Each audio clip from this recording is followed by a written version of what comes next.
कोल्हापूर महानगरपालिका निवडणुकीची मतमोजणी शुक्रवारी पार पडली. आमदार सतेज पाटील यांनी या निवडणुकीत एकाकी लढत देत तब्बल 34 जागांवर विजय मिळवलाय.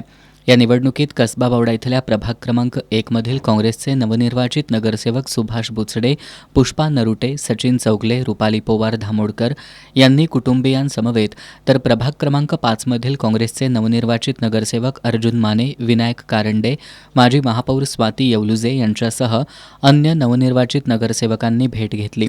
यावेळी आमदार पाटील यांनी नवनिर्वाचित नगरसेवकांचं पुष्पगुच्छ देऊन अभिनंदन करत शुभेच्छा दिल्या.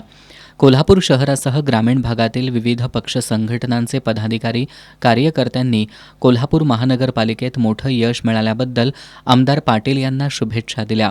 आज दिवसभर विविध पक्ष संघटनांचे पदाधिकारी आणि कार्यकर्त्यांनी यशवंत निवासस्थानी मोठी गर्दी केली होती.